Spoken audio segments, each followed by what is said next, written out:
You know, that moment when you realize you've had enough? When you finally draw a line in the sand and say, not today? Well, that's exactly what happened to me 3 months ago when my HOA decided they could waltz onto my property whenever they pleased. Spoiler alert. They were wrong. Dead wrong. And what happened next? Let's just say, it got messy. My name is Jordan, and this is the story of how I went from being a quiet homeowner minding my own business to becoming the most talked about person in my neighborhood. And it all started with a gate, a property line, and 3 very angry HOA board members who couldn't handle the word no. But before we get into the chaos, let me set the scene for you. 2 years ago, my partner and I bought our dream home. Well, our affordable dream home in a planned community called Meadowbrook Estates. You know the type, right? Cookie-cutter houses, manicured lawns, and an HOA that promises to maintain property values and community standards. At first, everything seemed fine. Sure, there were rules. No pink flamingos, no boats in driveways, grass must be kept between 2.5 and 3.5 inches tall. Standard suburban stuff. We could live with that. Our property was a bit unique, though. We had a corner lot with a large backyard that extended into what was technically common area according to the original plot. But, through a series of property line adjustments before we bought it, that land became ours. Completely, legally, ours. We had the survey, the deed, the whole 9 yards. And because this extended area opened onto a small trail that led to the community park, we installed a gate. A nice, sturdy 6-foot wooden privacy gate, with a lock. Our property, our gate, our lock. For the first year and a half, this wasn't an issue. We'd occasionally see neighbors walking by on the public trail and we'd wave. Sometimes we'd leave the gate open if we were having a barbecue and people could cut through to get to the park. We were good neighbors. Then, the HOA board changed. Enter Barbara, Gerald, and Melissa. The new board president, vice president, and treasurer respectively.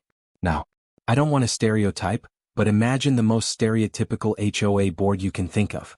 Barbara had short-cropped hair, always wore a lanyard with her HOA board president badge, and carried a clipboard everywhere. Everywhere. Gerald was a retired something or other who wore exclusively polo shirts and khakis. And Melissa? Melissa had a smartphone constantly ready to take photos of violations. They took their positions very, very seriously. It was a Saturday morning in July. I was in my backyard enjoying my coffee when I heard rattling at my gate. Not knocking. Rattling. Like someone was trying to open it. I walked over and found Barbara, Gerald, and Melissa on the other side, Barbara's hand on the gate handle. I said, "Can I help you?" Barbara replied, "Oh, Jordan. Yes. We need to access the trail maintenance area through your gate." I paused. The trail maintenance area? You mean, the public trail? That runs along the outside of my fence? Gerald chimed in, "Yes, but the access point is more convenient through your property." I blinked. Tried to process what I was hearing. Convenient? This is my private property. The trail is accessible from 3 different points in the neighborhood. Melissa, holding up her phone, said, "We have a contractor coming to trim the bushes and it's much easier if they can bring their equipment through here." I took a breath. That's nice, but no. This is my land. Use the public access points. You would have thought I'd slap them. All 3 of their faces went through this synchronized transformation from expectant smiles to complete shock. Barbara's voice rose slightly. "Excuse me?" I said no. This is private property. There are other ways to access the trail. Gerald was getting red in the face now. "Now see here, young man. We're the HOA board, and we have a responsibility to maintain community areas. And I respect that. Maintain them through the public access points. Have a nice day." I turned to walk back to my coffee. Barbara's voice rising behind me, "This is completely unacceptable. We'll be discussing this at the next board meeting." I called over my shoulder, "You do that." I thought, that would be the end of it. Spoiler, it wasn't. 2 days later, I found a letter in my mailbox. An official HOA letter on fancy letterhead. It informed me that I was in violation of Community Bylaws 4 restricting HOA access to community maintenance areas, and that I needed to provide a key to my gate within 72 hours or face fines of $100 per day. I read it 3 times. Then I called my real estate lawyer friend, Devin. "Devin," I said, "I need you to read something." After I sent him the letter, there was a long pause on the phone. "Jordan, This is insane. You own that land, right? Like, completely own it? Yes. I have the survey and deed right here. Devin sighed. Then they have zero legal standing. Zero. They can't compel you to give them access to your private property. That's not how property rights work. So what do I do? Write them back. Cite your property deed. Remind them that their bylaws can't supersede property law. And for the love of God, don't give them a key. So that's what I did. I wrote a polite but firm letter explaining that the land in question was private property as established by deed recorded with the county, and that I was under no legal obligation to provide access. I attached a copy of my survey and deed. I thought that would settle it. Oh, how naive I was. The next week I got a knock on my door. Not at the gate this time, but at my actual front door. It was Melissa, with a man in a suit. Melissa said, "Jordan, this is Richard Pemberton, the HOA's attorney." Richard extended his hand. "Mr. Jordan, I think there's been some confusion about property boundaries and HOA covenants." I didn't shake his hand. "There's no confusion. I own the land. It's deeded to me. Your bylaws don't override property law." Richard gave this condescending smile. "Well, that's where it gets interesting. You see, when you purchased your home, you agreed to abide by HOA covenants, conditions, and restrictions.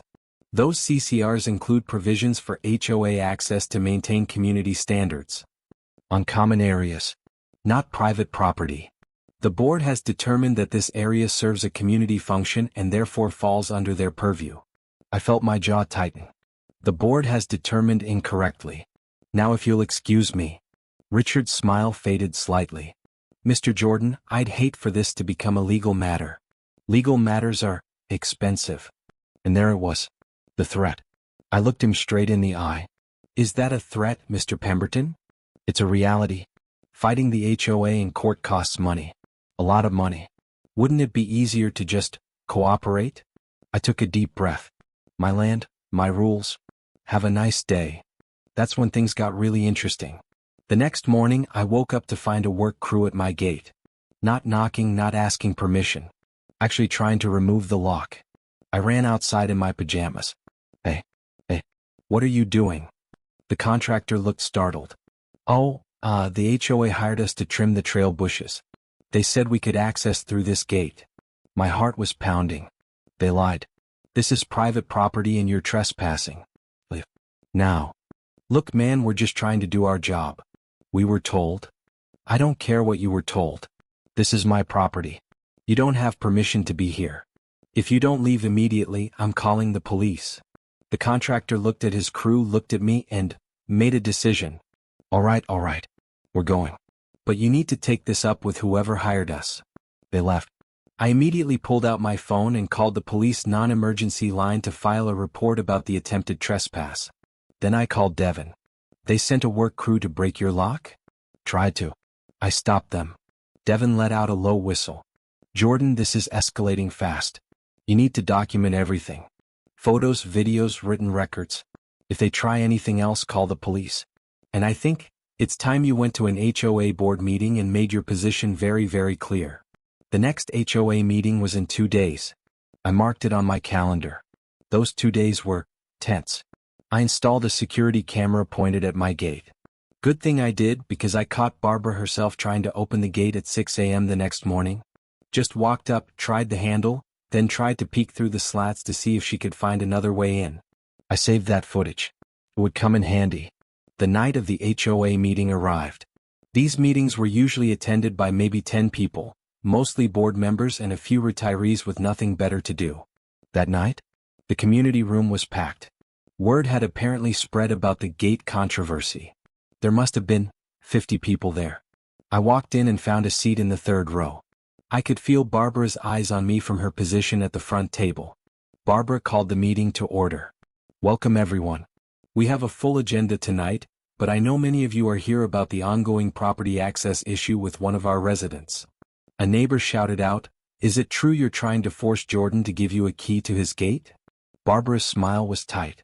"We're simply trying to maintain community standards and ensure proper access for maintenance." I stood up. "That's not what this is about, and everyone here knows it." Murmurs spread through the crowd. Barbara's voice was sharp. "Mr. Jordan, You'll have a chance to speak during the resident comment period. No. I'll speak now. You tried to have contractors break into my property. You sent a lawyer to threaten me. You've been attempting to access my private land without permission. This isn't about maintenance. This is about control. Gerald pounded the table. Order. You're out of order. Another neighbor yelled, let him talk. The room erupted. Some people were yelling at me to sit down and respect the board. Others were demanding the board answer my accusations. Barbara was banging a gavel that appeared out of nowhere. Finally, after a solid 2 minutes of chaos, things settled down enough for Barbara to speak. Her voice was icy. Mr. Jordan, you are disrupting this meeting. If you continue, we'll have to ask you to leave. I took a breath. Fine. During the resident comment period then. But I will be heard. I sat down. The meeting dragged on through boring minutiae. Landscaping budget updates. Pool schedule changes. Architectural review approvals for someone's new mailbox. Finally, resident comments. I stood up again. This time Barbara couldn't stop me. I want everyone here to understand what's happening. 2 years ago, I purchased my home, including a parcel of land that extends to the community trail. This land is private property. It's on my deed. It's been surveyed. It's legally mine. I pulled out copies of my survey and deed and held them up. The HOA has decided they want access through my property because it's convenient for them. When I refused, they threatened me with fines. They sent a lawyer to my door to intimidate me. They hired contractors to break my lock. And just 2 days ago, Board President Barbara tried to open my gate herself at 6 in the morning. Gasps rippled through the crowd. I have video evidence of all of this. Barbara stood up quickly. That is a gross mischaracterization. Is it? Because I'm happy to show everyone the footage right now. I pulled out my phone. Barbara's face went pale. Gerald was on his feet now. This is outrageous. The board has every right to maintain community areas. Not on private property, you don't. And that's what this comes down to. My land, my rules. You don't get to override property law because it's inconvenient for you. An elderly woman spoke up. But Jordan dear, couldn't you just be a little more accommodating? It's just a gate. I turned to her. It's not just a gate. It's a principle. If I give them a key today, what's next? They decide they need access to my backyard for community purposes? They want to store equipment in my garage? Where does it end? A younger guy stood up. He's got a point. I've been getting violation notices for my grass being 3.6 inches instead of 3.5. This board is out of control. Multiple voices agreed. Melissa's voice was shaking. We're just trying to do our jobs. We're volunteers. Then do your jobs within the law. Use the public access points. Respect property boundaries. Stop trying to bully residents into compliance. Barbara slammed her hand on the table. We have a duty to this community. You have a duty to follow the law. And right now, you're not. The room exploded into argument again. Neighbors were yelling at each other, at the board, at me. It was absolute chaos. Barbara adjourned the meeting early, claiming that order couldn't be maintained. As people filed out, I was approached by at least a dozen neighbors. Some thanked me for standing up to the board. Others told me I was selfish and uncooperative. But one conversation stood out. An older man approached me. Jordan? I'm Frank. I live on Maple Street. Nice to meet you. Frank lowered his voice. Listen, I used to be on the HOA board about 6 years ago. I need to tell you something. Barbara and her crew? They've been trying to consolidate power for a while now. Last year, they pushed through new bylaws that gave the board unilateral authority to levy fines without homeowner votes. They're drunk on it. What are you saying? I'm saying this isn't really about your gate. It's about whether residents have any rights at all, or if the board gets to be little dictators. You standing up to them? That matters. Don't back down. The next morning I woke up to an email. From Richard Pemberton, the HOA lawyer. My heart sank. Was I being sued? I opened it. It was a letter withdrawing all fines and violations against me, along with a formal acknowledgement that my property boundaries were valid and that the HOA had no right to demand access. There would be no further action. I stared at it in disbelief. Then I called Devin. They caved? Just like that. Apparently. Devin laughed. Smart move on their part. If they'd pushed this to court, they would have lost hard and probably faced countersuit for harassment. Their lawyer must have explained that to them. So, it's over? It's over. Congratulations. You won. But the story doesn't end there. 2 weeks later, there was a special HOA meeting called by the residents. 42 homeowners signed a petition calling for the removal of Barbara, Gerald, and Melissa from the board for overreach and harassment. The vote was held. All 3 were removed. New board members were elected. The first thing they did? Revise the bylaws to require homeowner approval for any fines over $50 and to establish clear boundaries between HOA authority and private property rights. Frank, the former board member who talked to me that night, was elected as the new president. As for my gate, it's still locked. My land, my rules. Here's what I learned from all this. Sometimes being a good neighbor doesn't mean being a pushover. It means standing up for your rights and, by extension, everyone's rights. Because if the HOA could bully me into giving up my property rights, they could do it to anyone. I also learned that HOAs aren't inherently evil, but unchecked power is dangerous in any context. When people forget they're public servants, even volunteer ones, and start thinking of themselves as rulers, problems arise. And finally, I learned that community support matters. Yes, some neighbors thought I was being difficult. But many more saw what I saw, a line being crossed. And they stood with me. So if you're dealing with an HOA that's overstepping, if you're being pushed around and told to just comply, remember this. Know your rights. Document everything. Stand firm. And don't let anyone tell you that my land, my rules, is unreasonable when it's literally your land. The gate is still there. The lock is still strong. And every time I walk through it, I'm reminded that sometimes the smallest stands matter the most. Thanks for listening to my story. If you've had your own HOA nightmares or victories, I'd love to hear about them. And remember, be a good neighbor but never at the expense of your rights. This is Jordan, signing off.